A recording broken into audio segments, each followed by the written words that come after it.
মানে মানুষে মনে করে যে রাস্তাঘাটে ব্যবসা করুন এরকম শরম এগুলা ভাই, এগুলো হচ্ছে মানুষের ভুল।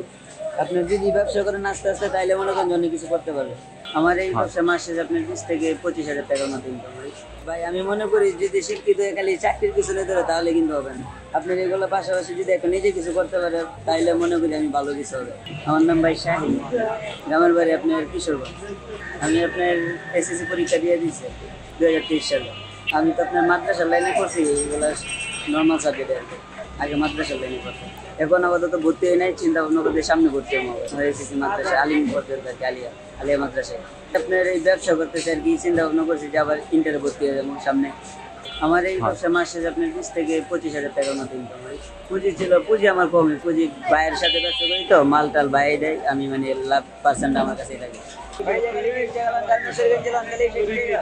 সব বলতে ফ্যামিলির কাছে ধরেন 15 থেকে 18,000 টাকা দিয়ে, আর বাকিগুলো আমার কাছে নিজের কাছে রাখি। খাবার দাবার খরচ আপনার মাসে মনে করেন যে 10-12,000 টাকা খরচ হয় খাওয়া দাওয়া। এখানে আপনার 2021 সাল থেকে আমার চিন্তা ভাবনা ছিল যে ফ্যামিলিতে একটু মধ্যবিত্ত, যার কারণে এই চিন্তা ভাবনা আর কি, যে কাজের পাশাপাশি যদি পড়াশোনাও করা যায় তাহলে আপনার একটা ভালো কিছু হয় আর কি। না ঢাকায় আমার ফ্যামিলি কেউ থাকে না, আর আমি ঢাকা আসছি আপনার 2017 সালে, 17 সালে ঢাকায় কাজ করি। তার সাথে আমি আমার খালাতো ভাইয়ের সাথে আর কি ঢাকা আসছি। সে আগে আপনার আমি যখন ফার্স্টে ঢাকা আসছি তখন একটা হোটেলে ঢুকলাম আর কি, খাবার হোটেলে। ওইখান থেকে আর কি ওইখানে কিছুদিন কাজ করার পরে এইখানে আসছে, এই ব্যবসায় আসছে আর কি।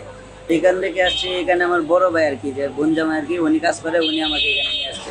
একদিন যে আপনার 60 টাকা দিচ্ছে, সর্বোচ্চ আপনার 22 টাকা থাকে, সর্বোচ্চ আপনার 6,000, 7,000, 5,000 দৈনিক। একটা গেঞ্জি 60 টাকা আমাদের রেট, আমার ফিক্স না, কম বেশি। এগুলো আপনার গেঞ্জি আপনার আনা হয় আপনার গার্মেন্টসের মাল তো ভাই, ভ্যারাইটিস গার্মেন্টস, আর টঙ্গিতে আনা হয়, আবার নারায়ণগঞ্জ অনেক জায়গাতে আনা হয় এগুলা। তারপরে এগুলো আমি সেল করি, আমাদের রেট অনুযায়ী ভালোই সেল হয় আপনার, মোটামুটি কাস্টমারও ভালো আছে। তারপরে ভালোই বেচে কিনা করা যায়। এগুলো অনেকেই আসে জিজ্ঞেস করে, সবাই তার গেঞ্জি নেয় না, তারপরে যাই নেই, আলহামদুলিল্লাহ ভালোই চলতেছে। আর এগুলো বেচে কিনা করে ফ্যামিলি নিয়ে ভালোই চলতেছে ভাই। আমার স্বপ্ন আছে ভাই পড়ালেখা করুন, পাশাপাশি একটা বড় শোরুম দেওয়ার চিন্তা ভাবনা আছে ভাই, গেঞ্জি মানে কাপড় এক্সপোর্ট লাইনের, এগুলো স্বপ্ন আছে আমার একটা ভাই। আপনার এটা চিন্তা ভাবনা করতেছি ইন্টার ভর্তি হবো, তারপরে আস্তে আস্তে এটা করে রাজি দেশে অথবা ঢাকা যেখানে নিয়ে একটা বড় শোরুম নিয়ে দোকান নিয়ে চিন্তা ভাবনা করতেছি। আমি মনে করি যে আপনি চাকরি বাকরি নিজের যে কিছু একটা করতে পারে, এটা মনে করেন যে নিজের স্বাধীনে।